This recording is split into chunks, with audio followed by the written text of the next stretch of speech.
3월 12일 새벽 기도회를 시작하도록 하겠습니다. 사도신경으로 시작하겠습니다. 전능하사 천지를 만드신 하나님 아버지를 내가 믿사오며 그 외아들 우리 주 예수 그리스도를 믿사오니 이는 성령으로 잉태하사 동정녀 마리아에게서 나시고 본디오 빌라도에게 고난을 받으사 십자가에 못 박혀 죽으시고 장사한 지 사흘 만에 죽은 자 가운데서 다시 살아나시며 하늘에 오르사 전능하신 하나님 우편에 앉아 계시다가 저리로서 산 자와 죽은 자를 심판하러 오시리라. 성령을 믿사오며 거룩한 공회와 성도가 서로 교통하는 것과 죄를 사하여 주시는 것과 몸이 다시 사는 것과 영원히 사는 것을 믿사옵나이다. 아멘. 오늘 성경 본문은 누가복음 16장 19절부터 31절 말씀입니다. 누가복음 16장 19절부터 31절 말씀을 제가 봉독하도록 하겠습니다. 한 부자가 있어 자색 옷과 고운 베옷을 입고 날마다 호화롭게 즐기더라. 그런데 나사로라 이름하는 한 거지가 헌데 투성이로 그의 대문 앞에 버려진 채 그 부자의 상에서 떨어지는 것으로 배불리려 하니 심지어 개들이 와서 그 헌데를 핥더라.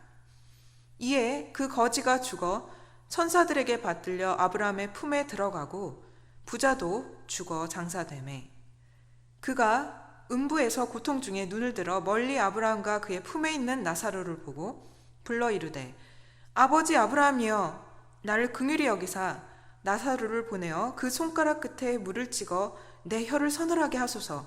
내가 이 불꽃 가운데서 괴로워하나이다. 아브라함이 이르되 예, 너는 살았을 때 좋은 것을 받았고 나사로는 고난을 받았으니 이것을 기억하라. 이제 그는 여기서 위로를 받고 너는 괴로움을 받느니라. 그뿐 아니라 너희와 우리 사이에 큰 구렁텅이가 놓여 있어 여기서 너희에게 건너가고자 하되 갈 수가 없고 거기서 우리에게 건너올 수도 없게 하였느니라.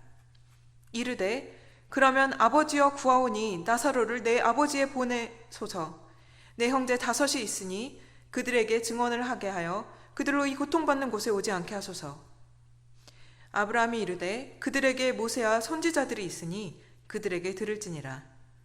이르되 그렇지 아니하나이다. 아버지 아브라함이여 만일 죽은 자에게서 그들에게 가는 자가 있으면 회개하리라. 이르되 모세와 선지자들에게 듣지 아니하면 비록 죽은 자 가운데서 살아난 자가 있을지라도 권함을 받지 아니하리라 하였다 하시니라. 오늘 본문에서 예수님께서는 2가지 종류의 사람에 대해서 말씀하십니다. 부자와 나사로가 있습니다. 한 부류는 이 세상의 삶이 영원할 거라고 믿고 자기의 삶과 이 세상의 모든 것을 투자하는 사람입니다. 또 한 부류는 이 세상의 삶이 영원하지 않고 행복하지 않다는 것을 알고 믿음으로 다른 세상에 적을 두고 준비하는 사람입니다. 부자는 이 땅에서의 삶이 자기의 삶이 영원할 것이라고 믿었습니다.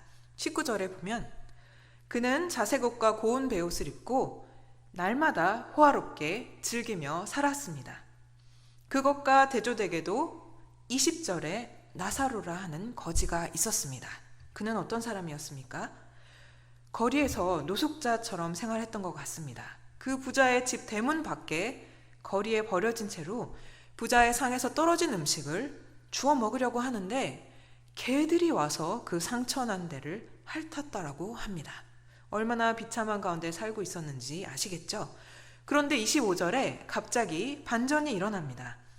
그들에게 똑같이 죽음이 찾아온 것입니다. 그러자 거지는 죽어서 천사들의 환영과 영접을 받고 아브라함의 품에 안겨서 편히 안식합니다. 그런데 부자는 음부의 나락에 떨어져 고통 중에서 아브라함과 그의 품에 있는 나사로를 보라보고 간청 하나 건너가지 못하는 상황이 된 것입니다. 성도 여러분, 여러분은 죽음을 생각하면 어떠십니까?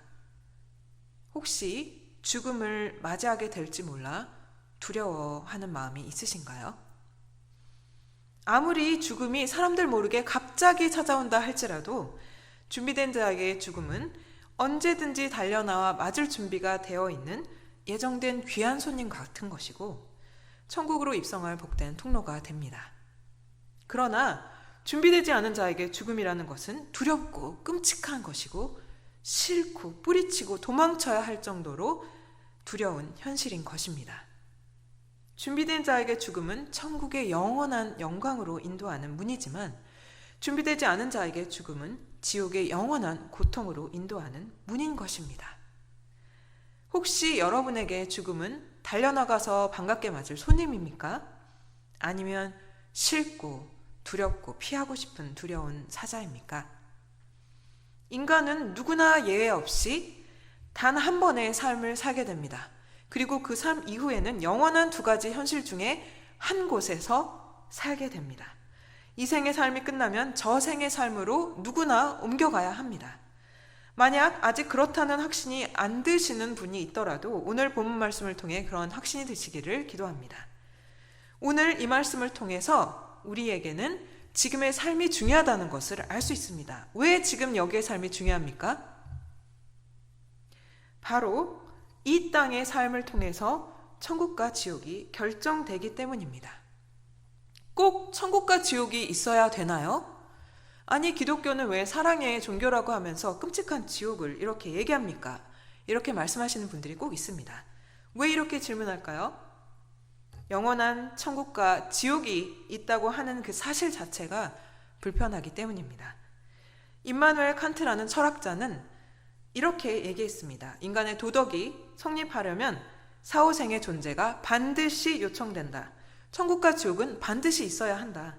있다 없다 하는 사실을 시비하기에 앞서서 이것은 반드시 있어야만 한다.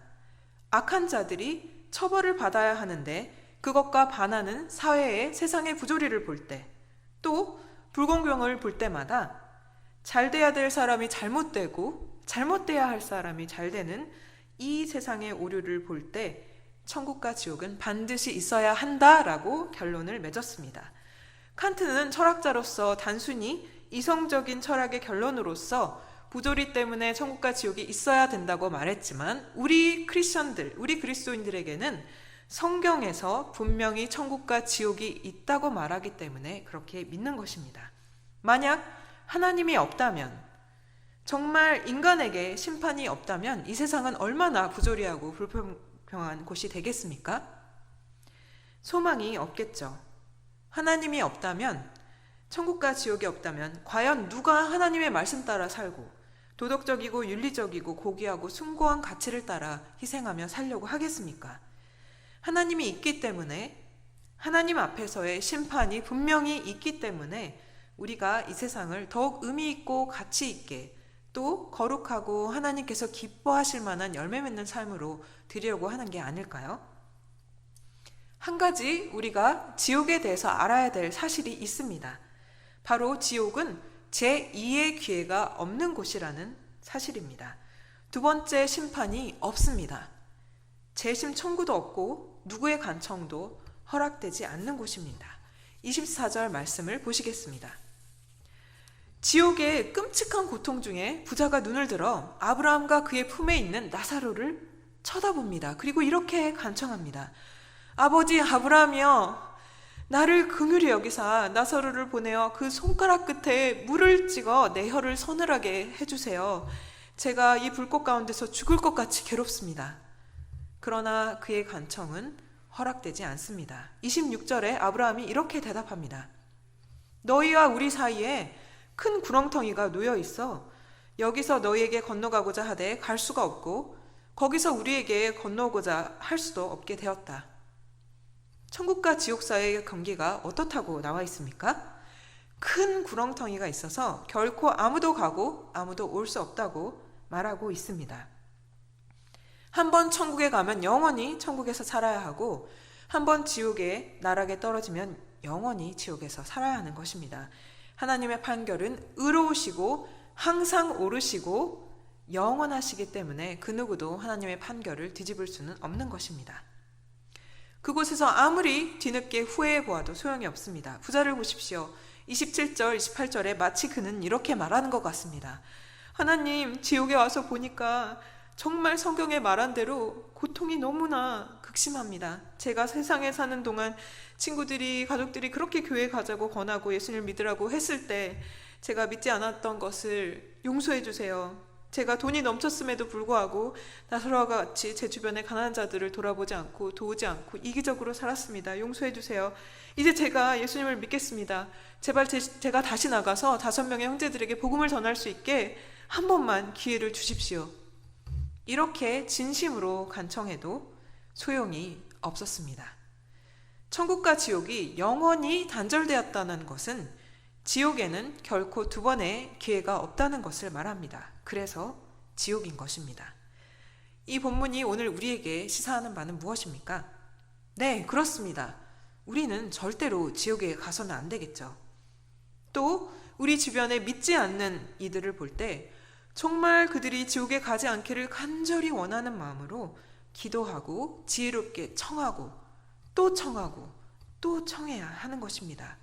왜냐하면 우리가 아무리 심하게 거절당하고 모욕을 당해도 그 영혼이 영원한 지옥에서 고통당할 것을 생각한다면 우리에게 천국 복음을 전할 더 큰 동기부여가 되는 것입니다. 또한 우리가 깨달아야 될 것이 있습니다. 현재 삶은 오늘 내게 주어진 결코 돌이킬 수 없는 유일한 기회라는 것입니다.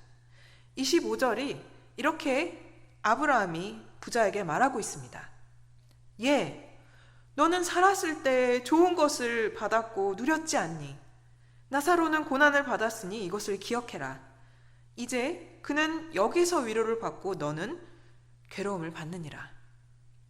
만약 이 부자가 이 세상에 끝이 있다는 것을 알았다면 어땠을까요? 만약 그가 이 땅에서 내가 어떻게 살고 어떤 선행을 하고 이런 것들이 나의 삶을 심판하는 근거가 된다는 걸 알았다면 과연 어떻게 살았을까요? 만약 그가 이 세상에서 자기 대문 밖에 있었던 그 거지 나사로를 선대했다면 어떻게 됐을까요? 만약 그 거지가 자신에게 주어진 기회였다는 걸 알았다면 어땠을까요? 만약 그 부자가 그 거지를 통해 누군가를 통해 천국 복음을 듣고 천국 소망을 갖고 믿게 됐다면 어떻게 됐을까요? 그의 죽음에 의해 삶은 정말로 달라지지 않았을까요? 나의 오늘의 삶은 하나님께서 주신 기회입니다. 지금 우리가 처한 이 코로나 바이러스로 인한 환경이나 지금 내가 지나고 있는 이 위기, 어려움의 시간들도 바로 하나님께서 나의 믿음을 드러내기 위해 주신 기회라는 것입니다.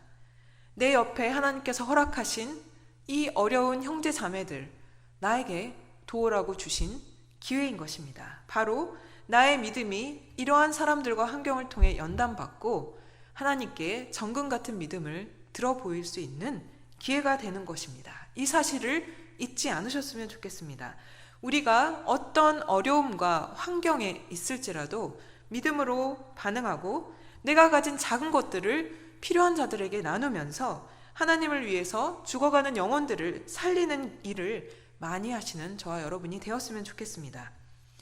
많은 사람들이 위기나 어려움 가운데 맥을 잃고 주저앉습니다. 그렇게 주저앉아 있는 사람들을 볼 때 우리 크리스천이 다른 것이 무엇입니까? 우리에게는 바로 이 어려움 중에도 영원한 천국의 소망이 있는 사람들입니다. 우리에게는 이 천국에 적이 있는 사람들이기 때문에 우리는 두려움을 이기는 사람들인 것입니다. 바로 어려울 때 이겨낼 수 있는 이러한 믿음이 있고 남들이 외면한 사람들을 돕고 기도할 수 있고 함께 할 수 있는 사람들이 크리스천이란 사실입니다. 실제로 역사에 보면 로마 제국에 전 제국에 감염병이 만연해서 모든 로마 시민들이 죽음의 위협에 다다랐습니다. 그들이 두려움 앞에서 집문을 다 걷어 잠그고 심지어 자신의 가족이나 자녀 중에 증세를 보이면 생명을 잃을 것이 두려워서 그들을 집 밖에 내다버리고 외면했던 시기들이 있었습니다. 인간의 죽음에 대한 위협 앞에서 자연스러운 반응이죠. 바로 그럴 때 집 밖에 버려진 자신의 혈육이 아닌 아기들을 걷어다가 데려가 먹이고 가르치고 보호하고 길렀던 사람들이 있습니다. 바로 그들이 크리스천이었다고 합니다. 로마 제국에 핍박받는 크리스천들이 바로 그런 선행을 했던 것입니다. 그들에게는 생명의 위협이나 어려움으로 서로 외면할 때 자기보다 어려운 일들을 돌아보고 기도하고 하는 그런 그리스도의 긍휼과 사랑이 있었던 것입니다. 우리는 어떻습니까? 저희 교회 안에도, 우리 영화예배 안에도 작지만 아름다운 간증 하나를 나누고 싶습니다. 저희가 최근에 알게 된 우한에 크리스천 청년이 있었습니다. 특별히 이번 코로나 사태를 통해서 고통당하는 우한의 형제 자매들이 굉장히 많다고 알고 있었고, 또 집에 그의 가족이 고립돼서 마스크나 쌀이나 식료품이나 생필품을 살 돈이 부족한 상황이라고 저희가 듣게 되었습니다. 그들의 고통에 참여하고 뭔가 실질적인 도움을 주고 싶었습니다. 그래서 저희가 마음을 모았는데, 우한의 크리스천을 위해서 한 집사님께서 하나님께서 자기에게 주신 은혜에 감사하는 마음으로 헌금을 하셨고, 그 귀한 헌금으로 저희가 적은 재정이지만 주님 기쁨의 교회 이름으로 보내드릴 수 있었습니다. 그러자 그 크리스천 형제가 자기가 이렇게 우한에서 어려울 때 중국 밖에서 자신과 전혀 상관이 없는 크리스천들이 자기를 기억해주고 기도해주고 그런 교회가 있어서 너무나 놀랐고 감동했다고 하였습니다. 그리고 당신들을 통해서 국경과 인종을 초월한 하나님의 사랑을 받았다. 감사한 마음으로 귀히 받고 끝까지 건강하게 이 시기를 잘 이겨나겠다고 하였습니다. 그리고 자신도 어려운 한국의 상황과 교회를 위해서 기도하겠다고 하면서 그리스도 안에서 이렇게 서로 돕고 또 기도함에 동참하는 이러한 일들을 통해서 저희 안에 큰 감동과 기쁨이 되었습니다. 여러분, 우한의 크리스천들도 많은 핍박을 겪었던 것을 들으셔서 아시지요? 우한의 이 크리스천과 집에 고립된 형제 자매들이 믿음을 잃지 않고 끝까지 승리하기 위해서 함께 기도해 주세요. 그리고 우리 대한민국의 대구 지역과 또 여러 전 세계 곳에서 고통당하고 두려움에 떨고 있는 많은 사람들이 이 시기에 도움의 손길이 닿을 수 있도록 기도해 주시고, 또한 이번 기회를 통해서 생명의 주, 구원자 하나님을 찾아 나올 수 있도록 함께 기도해 주세요. 그 영혼들에게 우리가 그리스도 안에 있는 진정한 위로와 소망을 줄 수 있는 자들이 되기를 기도합니다. 세상 사람들에게는 빛과 구원이 필요합니다. 사도 바울은 고린도후서 2장에 이렇게 말하고 있습니다. 우리는 구원받는 자들에게나 망하는 자들에게나 하나님 앞에서 그리스도의 향기라. 그러면서 바울은 하나님께서 우리를 그리스도 안에서 이기게 하시고 우리로 말미암아 각처에서 사람들이 그리스도를 아는 자들이 되어간다고 말하고 있습니다. 우리가 이렇게 혼란스러운 세상 가운데 놀라운 영원한 불변하는 생명의 진리를 가진 자들이란 사실을 잊지 마시기를 바랍니다. 어떤 상황에서도 우리는 세상에서 그리스도의 영원한 생명과 향기를 전달하고 전염시키는 그리스도의 편지요 향기가 되는 사람들임을 믿습니다. 또한 특별히 지금 어려움과 두려움 가운데 있는 혼란스럽고 많은 질문을 가진 우리의 이웃들에게 우리가 진정한 천국으로 위로한 자들이 되길 축복합니다. 기도하시겠습니다. 주님, 눈을 열어 당신의 천국의 보화와 영원한 생명, 천국의 가치를 보게 하여 주소서. 이 땅의 질병과 여러 고난과 삶의 어려움 속에 자신을 잃고 두려움과 좌절 속에 있는 힘들어하는 우리 주변의 지체들을 볼 수 있는 영혼의 눈을 열어 주옵소서. 이 땅에서의 어려움도 천국의 주님과 함께하는 영광에 비하면 아무것도 아닐 것입니다. 천국의 영광을 바라보며 어려워도 주님의 뜻을 행하게 하여 주옵소서. 그리고 비록 우리의 상황이 어려울지라도 어려운 자들을 돕는 넉넉한 마음을 허락하여 주옵소서. 우리가 가진 것으로 어려운 자들을 서로 돕는 진정한 크리스천으로 하나님이 살아계심을 세상에 보이고 하나님의 크신 사랑을 지역사회에 흘려보내고 그들을 위로하는 교회가 되게 하여 주옵소서. 주님의 생명과 향기를 드러나는 저희들이 되게 하여 주실 줄 믿사오며 예수님의 이름으로 기도합니다. 아멘.